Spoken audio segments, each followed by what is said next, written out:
Boa noite, igreja. Pode se sentar no seu lugar.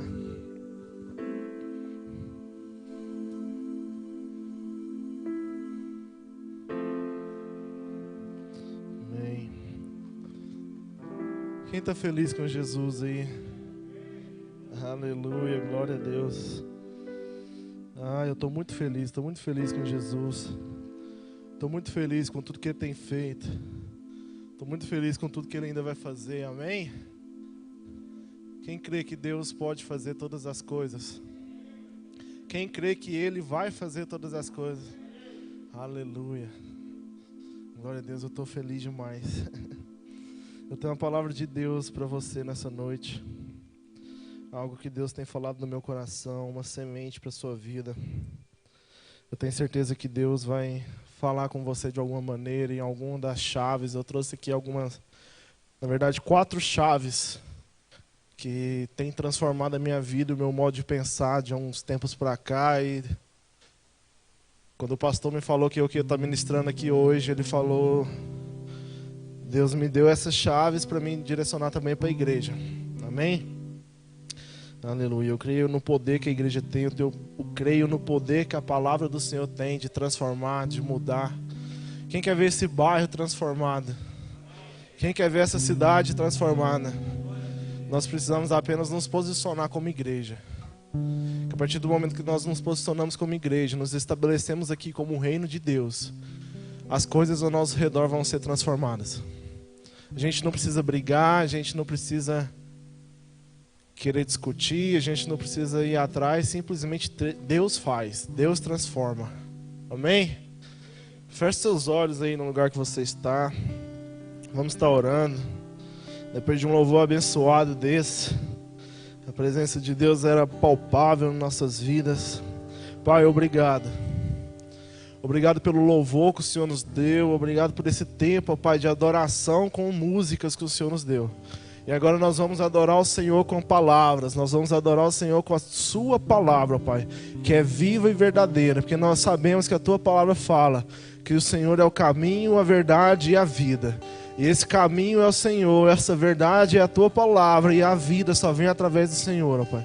Obrigado por tudo. Usa a minha vida, ó Pai. Esteja aqui, que não seja eu falando, mas que seja o Senhor transmitindo essa palavra através de mim. Em nome de Jesus. Amém? Aleluia. Eu estou muito feliz com alguns aprendizados que Deus tem dado para nós através desse mal que a gente tem passado. Essa pandemia trouxe para a gente alguns aprendizados como igreja.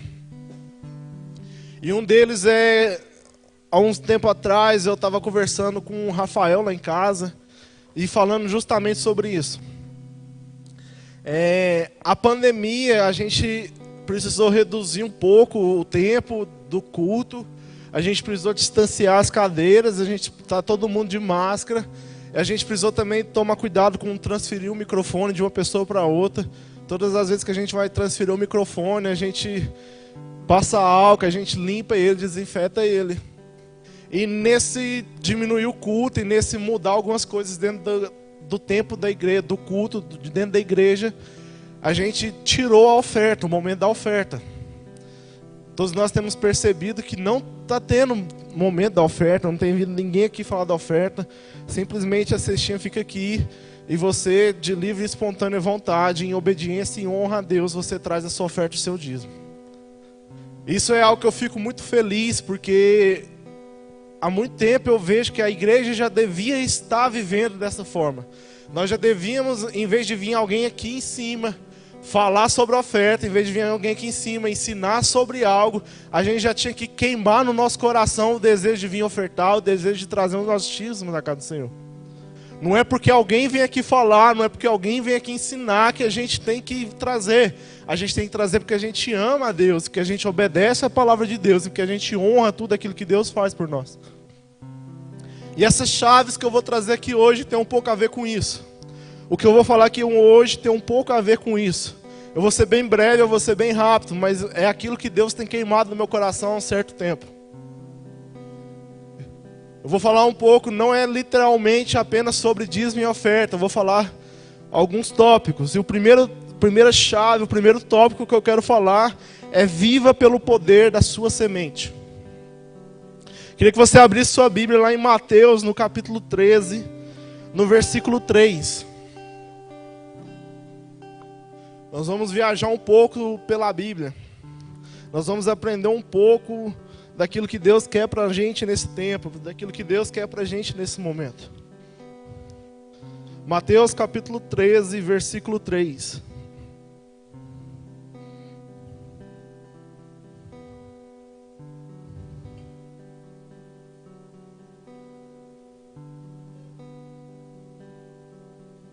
Amém? Diz assim: e de muitas coisas lhe falou por parábolas, dizendo: eis que o semeador saiu a semear.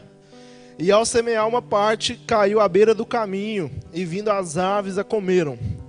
Outra parte caiu em solo rochoso, onde a terra era pouca, e logo nasceu, visto não ser profunda a terra. Saindo, porém, o sol a queimou, e porque não tinha raiz, secou-se. Outra parte caiu entre os espinhos cresceram e o sufocaram. Outra parte, enfim, caiu em boa terra e deu fruto, a 100, a 60 e a 30 por um. Quem tem ouvidos para ouvir, que ouça. Amém?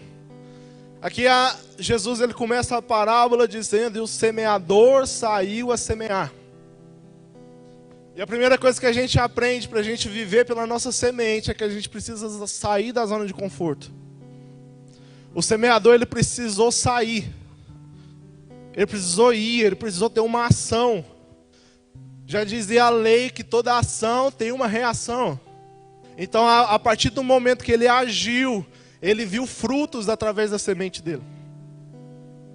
E outra coisa que a gente aprende aqui é que semear era o que ele fazia, mas semeador é o que ele era. O que a gente aprende com isso? Eu vou dar um exemplo.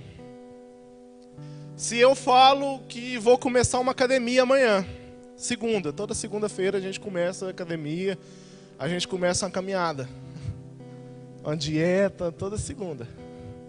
A minha segunda nunca chegou. Não é porque eu falei que vou fazer que eu me torno um atleta. Não é porque eu falei que eu vou correr que eu me torno um corredor, um maratonista. Não é porque eu falei que eu vou jogar bola que eu me torno um jogador. Como que eu me torno isso? Como que eu me torno algo? Eu preciso praticar.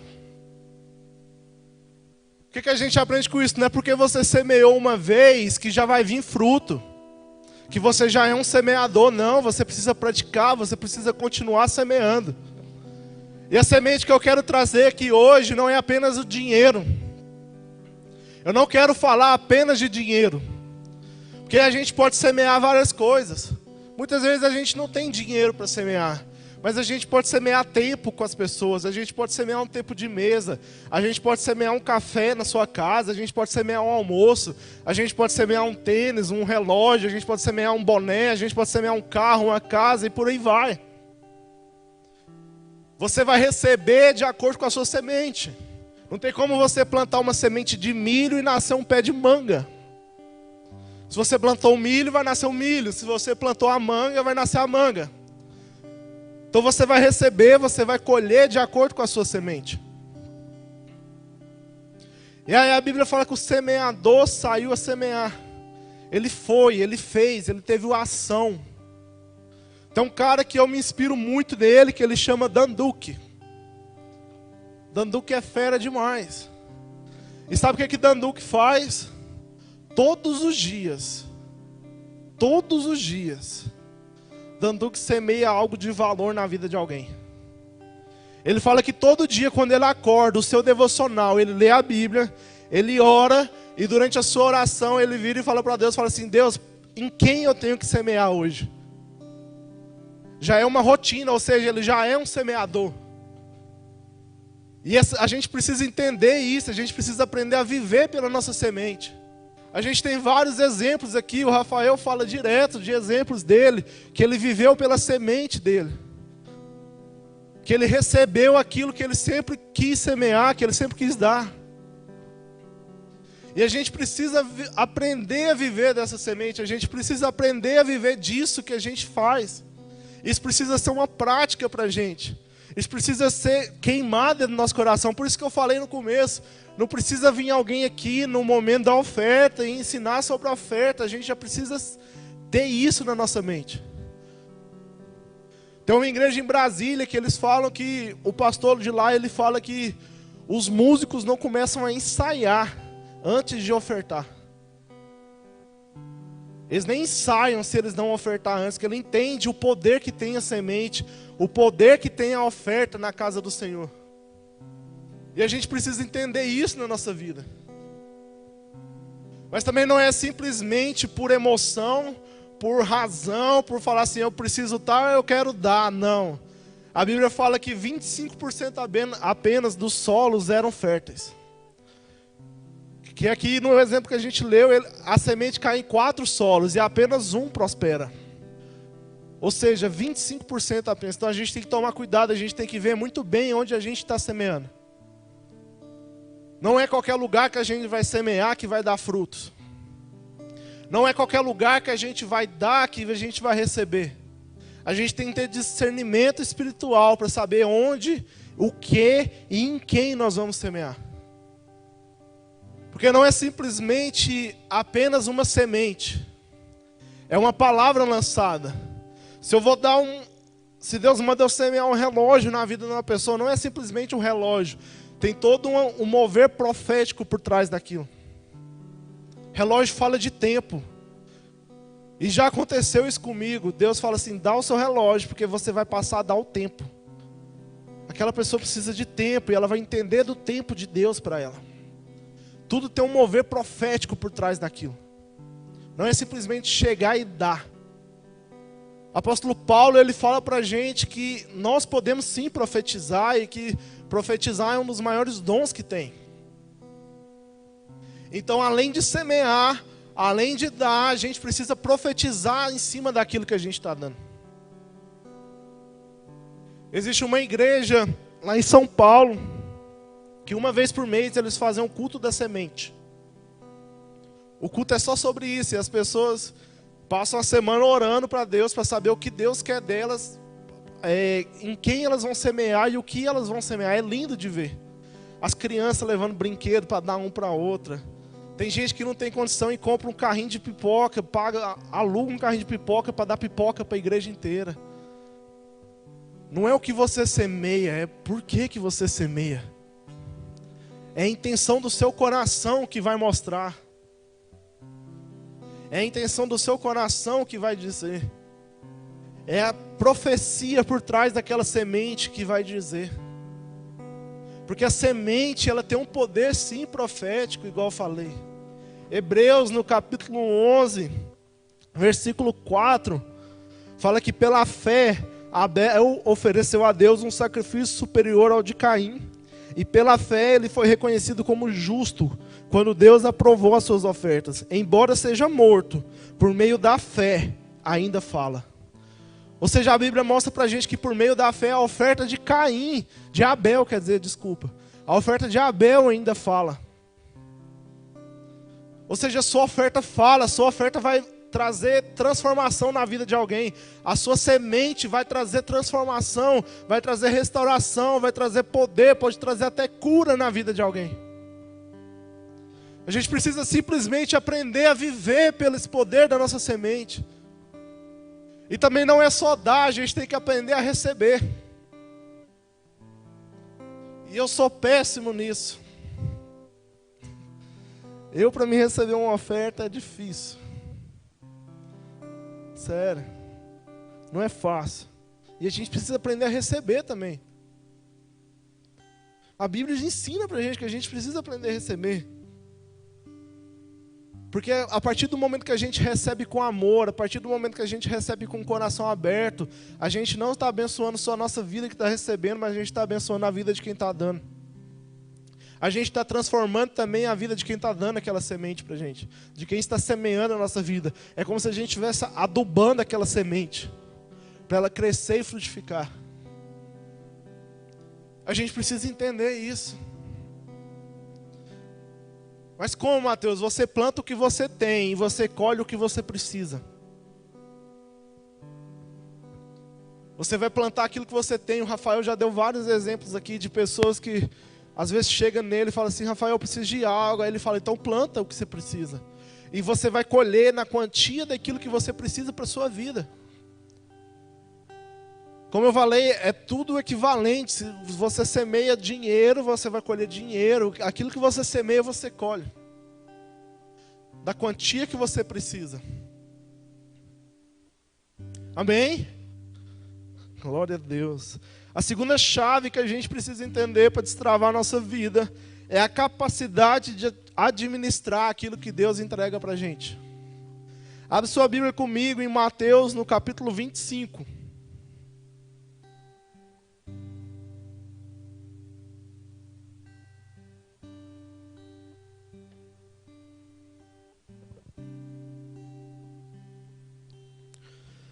Mateus capítulo 25, versículo 14.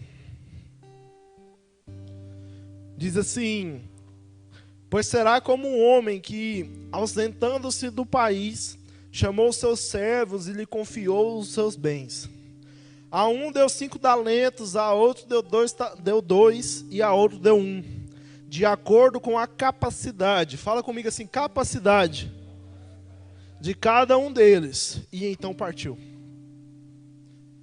O Senhor, Ele vai confiar a nós aquilo de acordo com a nossa capacidade.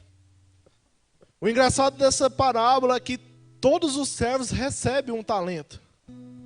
Todos os servos recebem algo, indiferente da quantia, porque Ele fala que Ele deu de acordo com a capacidade.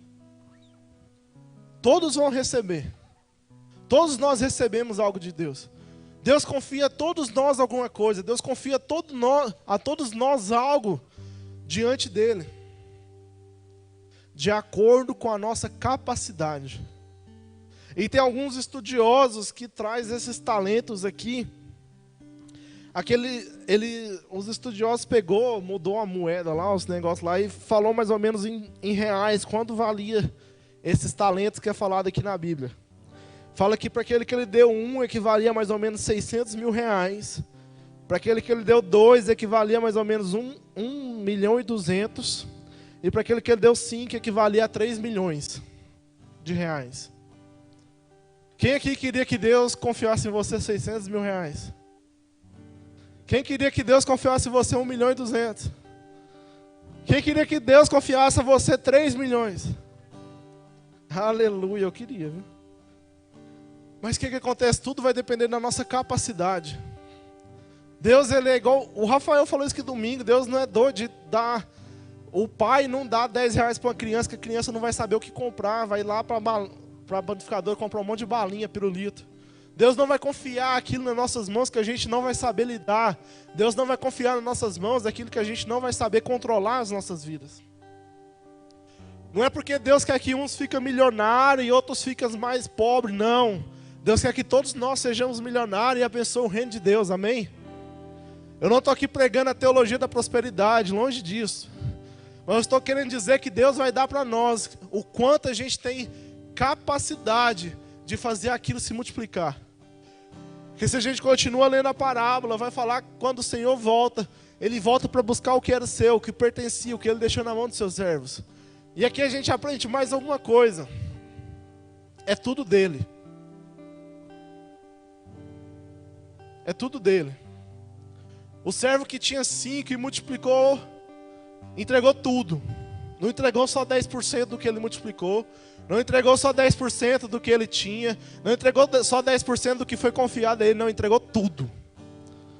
O que tinha 2 e multiplicou, a Bíblia fala que ele entregou tudo. É dele, ele volta para buscar o que é dele.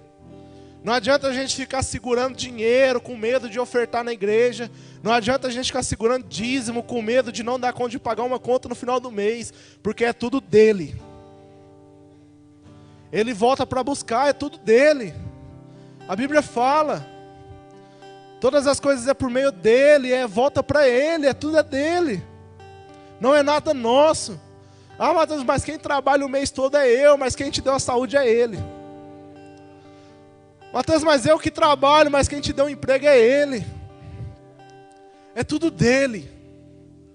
Não adianta a gente ficar segurando, a gente precisa só saber multiplicar. Multiplicar para quê? Para abençoar mais.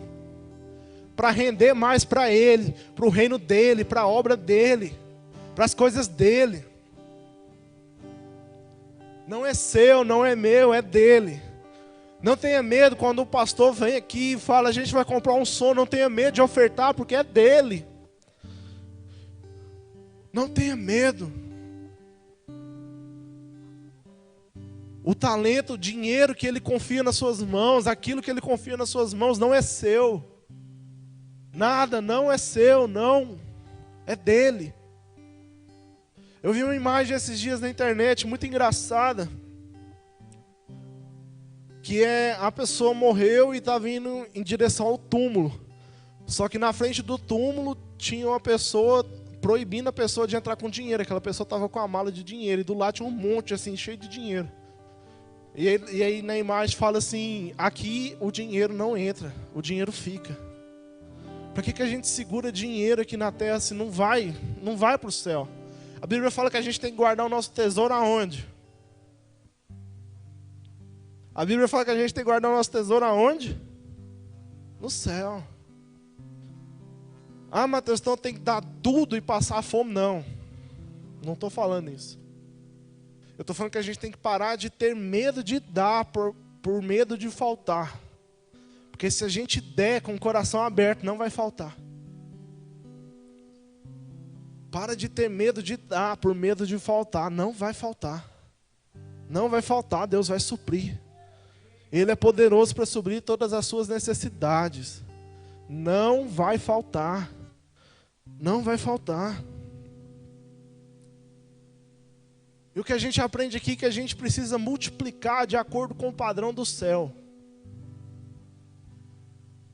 Para aquele que não multiplicou, o Senhor volta e fala assim, mas por que você não pôs o dinheiro no banco para render? Ou fez algum negócio e vendeu para render o dinheiro? A gente precisa fazer multiplicar, mas de acordo com o padrão do céu.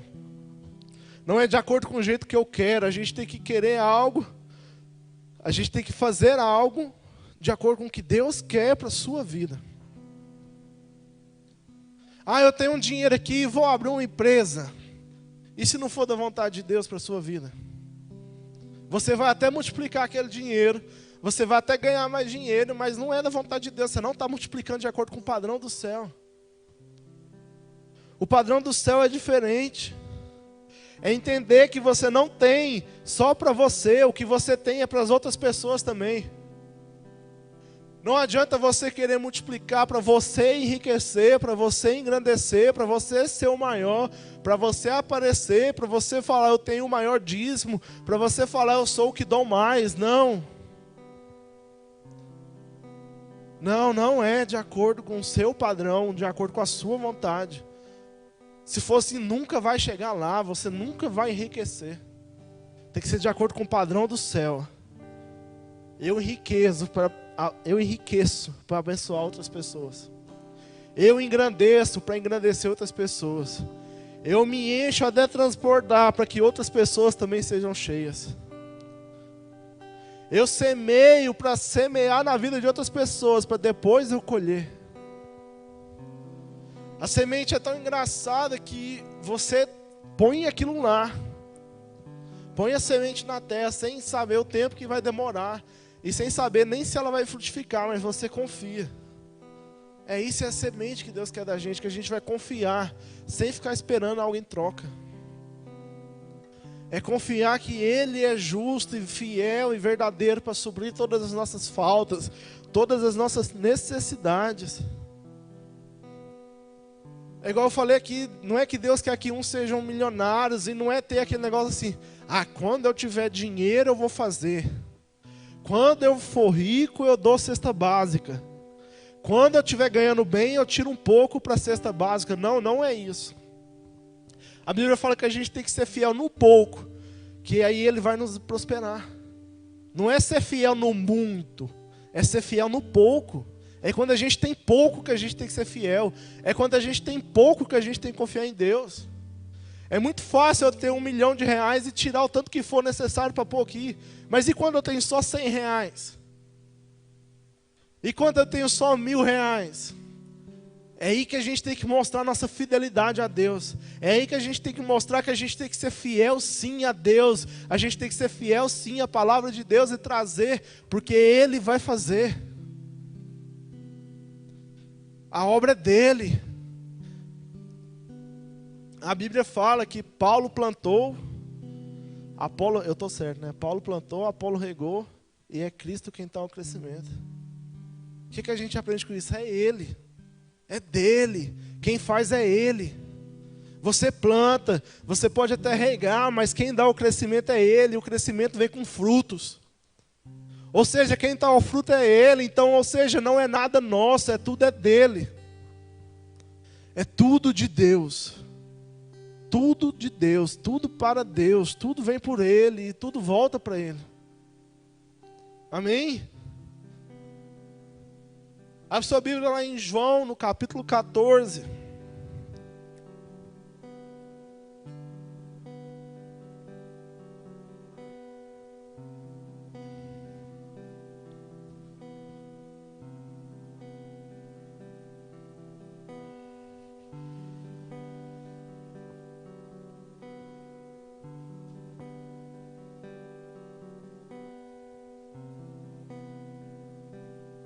João capítulo 14, versículo 1.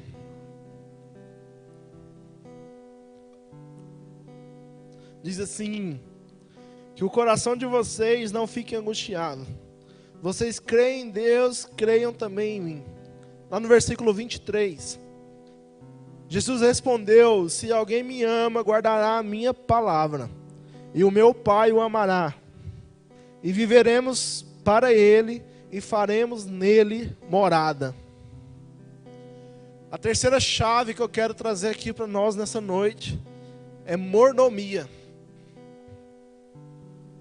E mordomia, aqui eu trago num sentido ambíguo da palavra. É mordomia da gente viver na mordomia sim, e mordomia de nós sermos mordomos para as pessoas. O que o mordomo faz? Ele serve lá o seu senhor, lá, a pessoa que contrata ele. Aqui a gente fala, aqui a gente aprende que a gente tem que ter sim o melhor de tudo. E saber que não é nosso. A gente pode ter o melhor dessa terra, e eu creio e eu profetizo que a gente vai ter sim o melhor dessa terra. A gente vai ter sim a melhor igreja, a gente vai ter sim o melhor som, a gente vai ter sim aqui os melhores carros parados aqui na porta. Mas com o entendimento de que não é nosso. Não é nosso. Eu já orei para Deus, já falei: Deus, o carro meu está pronto para ir. É só o Senhor falar para quem que é para dar. A gente tem que ter esse entendimento. Não é nosso, aquilo que você tem não é seu, é para servir o corpo. E a partir do momento que você serve de coração, as pessoas veem Deus através da sua vida. Eu já contei aqui que um dia eu levando um pessoal do meu carro, eu enchi meu carro para levar num culto na praça. E aí a menina no final do culto me manda uma mensagem e falou que aceitou Jesus pelo simples fato de eu ter dado uma carona para ela. Vê se isso não é uma semente. É uma semente, eu semeei uma carona na vida dela para ela poder ouvir a palavra de Deus. E lá ela aceitou Jesus, a semente frutificou muito rápido. Lá ela aceitou Jesus e falou: foi pelo simples fato da carona. E aquilo que você tem não é seu. Não fica com medo, não fica guardando, não fica... Usa no reino, usa na obra. A gente precisa aprender que não é nosso. E lá no versículo 23, ele fala assim: e o meu Pai o amará, e viveremos para ele, e faremos nele morada. Vou dar um exemplo que eu ouvi na internet. E eu quero trazer isso aqui para nossas vidas. Se a rainha Elizabeth, aquela rainha lá que não morre de jeito nenhum, aquela lá é velha. Aquela mulher lá. Tá gravando, né? Ela que não escute isso. Ela vai ter que traduzir para o inglês. Aquela mulher é velha. Se ela falar assim: eu vou lá em Anápolis esse mês, e vou ficar na casa do Alessandro e da Bira. O Alessandro e a Bira vai transformar a casa deles, vai pintar, vai arrumar o melhor quarto, vai colocar uma banheira de hidromassagem. Nós estamos recebendo a Rainha Elizabeth. Mas quem vai pagar a conta de tudo isso que ele arrumou na casa dele? É ela que está vindo. A rainha que lute.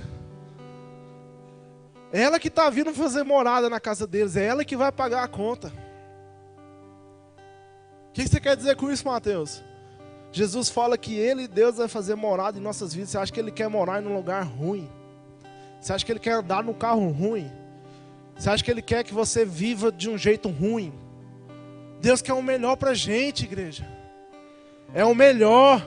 A gente precisa mudar a nossa mentalidade de que o crente tem que ser pobre. Não. Está repreendido em nome de Jesus. Isso é coisa do capeta. Tem que ter dinheiro, tem que querer o melhor sim. A melhor casa sim, a melhor roupa sim, o melhor carro sim. Porque Ele faz morada em nós. Como que a gente vai levar a Deus, que é o Rei dos Reis, para fazer morada em nós, numa casa que não é boa para Ele morar?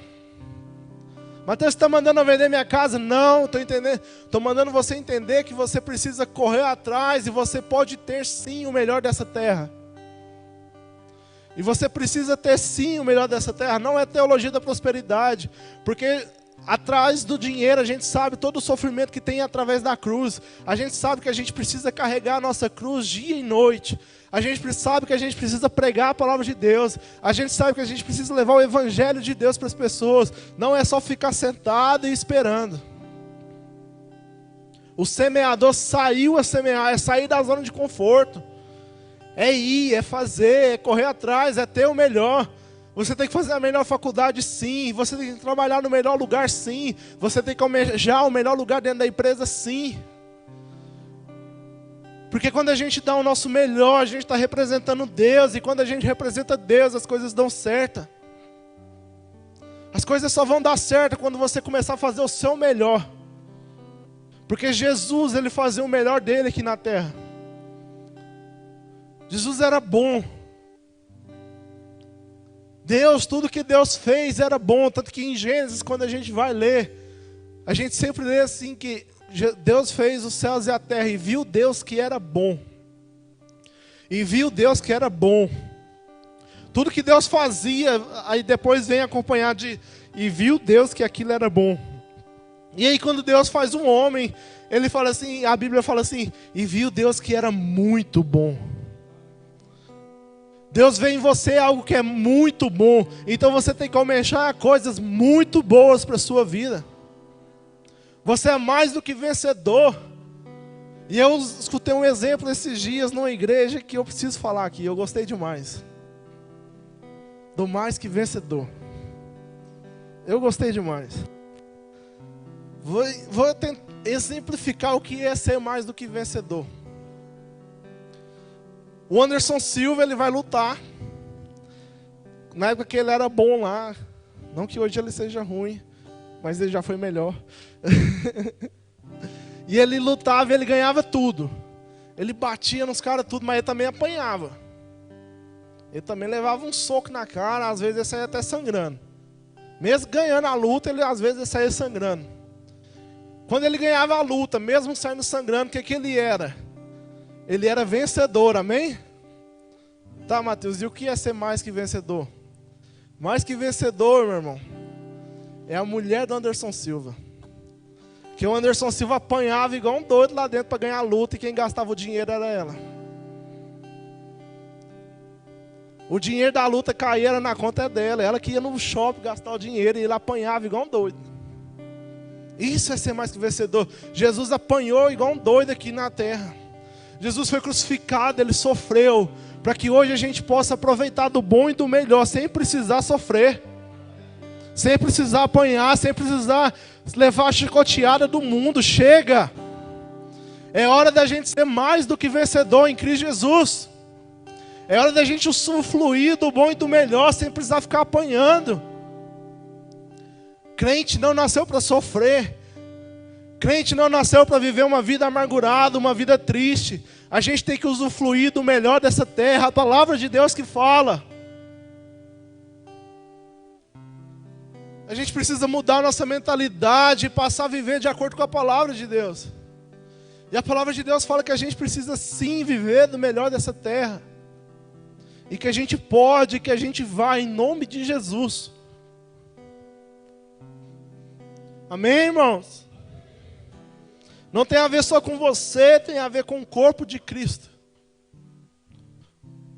Eu já falei isso aqui e sempre vou falar, não é você, não faz só para você.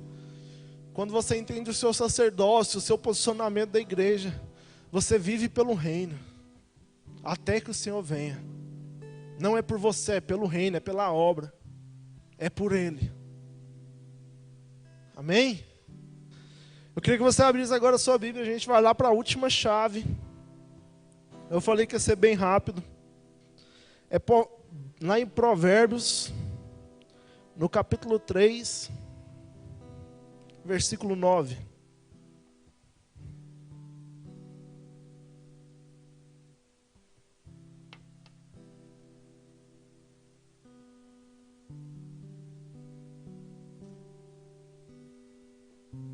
Provérbios capítulo 3, versículo 9. Essa é a última chave para mim aqui. Mas falou comigo. Fala assim: honre o Senhor com seus bens e com as suas primícias de toda a sua renda. O que vai fazer com que você multiplique não é a oferta ou a semente, é a honra. É o seu coração. O que vai fazer com que você multiplique tudo aquilo não é a sua oferta, não é a quantia que você traz, não é a semente que você dá. Às vezes você semeou um chocolate ou semeou um carro, independente da semente. É a honra, é aquilo que tem por trás. Sabe por que eu vejo algo muito profético lá em Atos, quando o povo da igreja não entrega a semente no carçofilácio, ele entrega a semente aos pés dos apóstolos. Muita gente leva para o outro lado, fala que estava adorando os apóstolos. Não, não é isso. Quando Jesus está no templo, ele vê a oferta da viúva, porque a dela era de menor valor, mas era a que tinha mais honra dentro do coração dela. Não é porque o povo estava entregando aos pés dos apóstolos que eles queriam adorar os apóstolos, não. É que eles entendiam a honra que eles tinham que dar àqueles homens. Que aqueles homens estavam sofrendo perseguições pela igreja, pela palavra do Senhor. Pelo que aqueles homens viveram e aprenderam, eles tinham que honrar a vida daqueles homens. Não é por quantia. Não é por quantia, não é porque Barnabé vendeu todas as suas terras e entregou aos pés dos apóstolos. Aí veio os outros e falou que era tudo e não era tudo. Por que eles morreram? Não é pela quantia que eles deram, é pelo coração deles. É pelo seu coração, se você está honrando verdadeiramente a Deus e ao seu irmão. A cruz, ela tem um significado muito importante, que a cruz, ela tem a honra na vertical, que é para Deus, mas ela também tem a honra na horizontal, que é entre os irmãos. É igual a chuva quando cai, a chuva cai na vertical, mas quando ela acha lugar para correr, ela corre na horizontal, para molhar todas as coisas. Aquilo que você honra a Deus, você está honrando também a seu irmão. Quando você honra seu irmão, você também tem que estar honrando a Deus. Tudo na vida do cristão é na vertical e na horizontal. Tudo. Honra é a chave mais importante, é o princípio mais importante. Não adianta eu querer semear, não adianta eu querer viver pela minha semente, não adianta eu ter capacidade de multiplicar se eu não tiver honra. Se eu não tiver com o coração contrito e quebrantado diante de Deus. Seja uma pessoa que honre. Honrar o Senhor e a honra a quem? Existe a honra ao Senhor. Quem é que honra ao Senhor? Amém? Mas também a gente tem que honrar a quem? A quem a gente está honrando? Quando Melquisedeque dá pão e vinho para Abraão, Abraão honra a vida dele com dízimo. É a primeira vez na Bíblia que dízimo, a palavra dízimo é aparecida na Bíblia. É por questão de honra. A gente não traz o dízimo na igreja porque prega o dízimo. Eu cresci aprendendo que tem que dar o dízimo, que é 10%. Primeiro que não é 10%, primeiro que não é porque você aprender, porque é questão de honra. Se você está trazendo o dízimo forçado, porque tem que dar, desculpa te falar, mas você só está gastando dinheiro. Se você não der o dízimo por questão de honra a Deus, por honra à obra de Deus, por honra à palavra de Deus, você só está gastando dinheiro. E isso que o Rafael também já cansou de falar aqui. Quem foi que diz que dízimo é só 10%? Se é tudo dele, eu acabei de falar que tudo é dele. Se Deus mandar você dar tudo, você tem que dar tudo.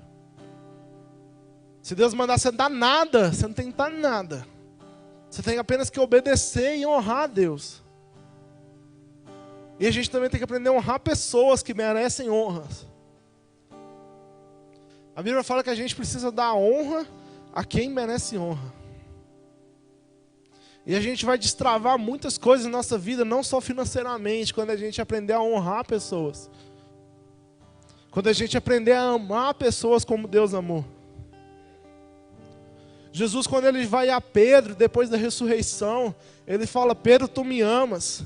Pedro fala: tu sabes que eu te amo. E Jesus fala assim: então apacenta as minhas ovelhas, cuida da minha igreja, cuida das pessoas, honre, ame, abraça quando for preciso. Não pode agora por causa do coronavírus, mas quando puder, abraça. Abraça.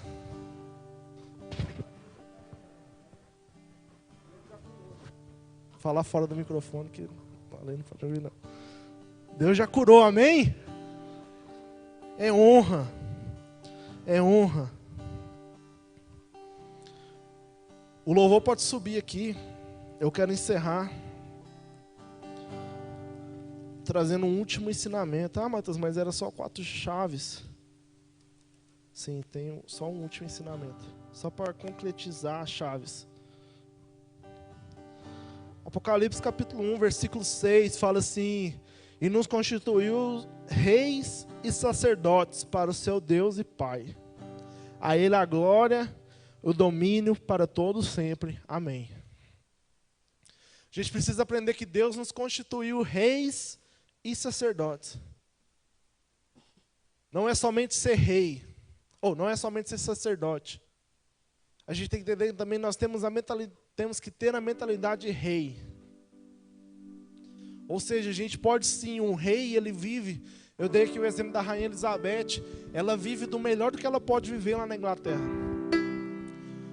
Quando a gente assume a mentalidade que Deus nos constituiu reis, a gente entende que a gente precisa viver sim, do melhor dessa terra. E sacerdotes, ou seja, não abandonando o sacerdócio, não abandonando a Bíblia, não abandonando o secreto. A gente não pode abandonar o secreto, a gente não pode abandonar a palavra de Deus, a gente não pode abandonar o evangelho simplesmente porque nós nos tornando reis. A gente não pode viver isso aqui pela metade, é por completo. É ser rei e sacerdote. Que aí você vai entender o que é viver pela semente, o que é multiplicar a sua semente, o que é ser um mordomo no reino dos céus. E você vai entender também o que é honra. O que é honrar as pessoas. Por que eu deixei honra para o final? Você pode ficar de pé. Por que eu deixei honra para o final? Porque na minha visão, eu acho que na visão bíblica também, em qualquer lugar, honra, eu acho que é a chave principal da vida do cristão. Um cristão não prospera, um cristão não cresce se não honrar a Deus, se não honrar pessoas que estão ao seu redor. Aprenda a honrar as pessoas que estão com você, que caminham com você, que te ajudam. Nem que seja um muito obrigado, nem que seja um café, nem que seja um tempo, uma ligação, uma mensagem. Mas honre as pessoas que estão com você. Agradeça pela vida dessas pessoas. Seja fiel a essas pessoas. Essas pessoas têm te abençoado, essas pessoas têm trago algo para você, então honre a vida dessas pessoas. A honra é a chave mais importante da vida de um cristão. Quando um cristão entende o que é honra, ele entendeu tudo. Que a partir do momento que você honra, você está amando, você está cuidando, você está junto com pessoas, você está cumprindo o Evangelho de Deus. Amém? Enquanto o louvor canta alguma música, eu não sei qual que eles vão cantar, eu queria que você meditasse um pouco sobre essas chaves que eu trouxe para a sua vida. Que você visse ou sentisse o que está faltando para você. Qual dessas você não está usando, qual dessas você não tem. Talvez seja da semente, talvez seja que você não esteja sabendo multiplicar. Eu não sei o que é que está faltando na sua vida, mas Deus vai falar com você agora. Te dou meu coração e tudo que há em mim. Entrego meu viver por amor a ti, meu rei. Meus sonhos rendo a ti e os meus direitos dou. Orgulho eu vou trocar pela vida do Senhor. E eu entrego tudo a ti, tudo a ti. E eu entrego tudo a ti, tudo a ti.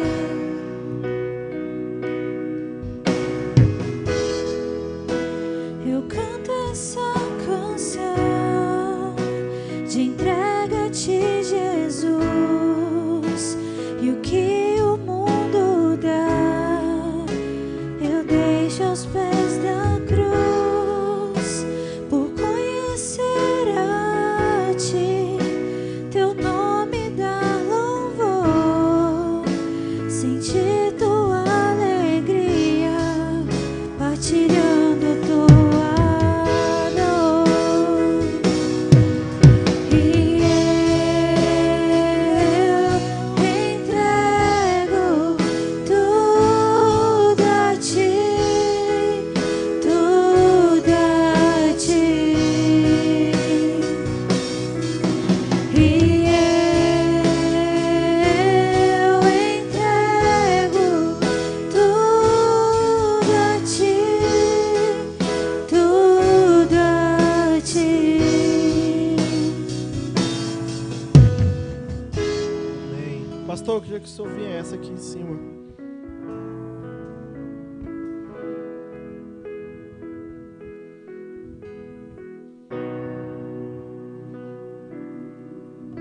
Eu queria te honrar, meu pastor. Te agradecer por tudo que o Senhor faz, por tudo que o Senhor é aqui para nós, aqui da igreja. Eu creio que eu falo esse nome não só meu, mas de toda a igreja. Pelo grande pastor que o Senhor é, por tudo o amor que o Senhor tem por cuidar das nossas vidas, de cada um, o carinho que o Senhor tem por cada um. Agradecer por o Senhor me dar as oportunidades que o Senhor tem me dado, por deixar eu crescer como eu tenho crescido, por confiar a mim o púlpito da igreja, por trazer as palavras, e não só a mim, mas a todos que o Senhor confia, todos que o Senhor tem como filhos mesmo, todos nós aqui da igreja. Obrigado por ser quem o Senhor é nas nossas vidas, pastor. Como o Senhor fala, o Senhor é muito precioso. Eu sei que não só para mim, mas para todo mundo. Eu queria honrar a vida do Senhor essa noite, pastor. Obrigado por tudo que o Senhor faz.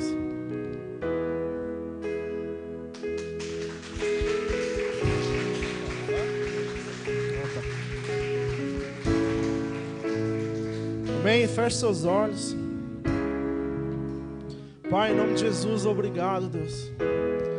Obrigado por mais esse culto, obrigado por mais este dia na Tua presença que nós passamos, ó Pai.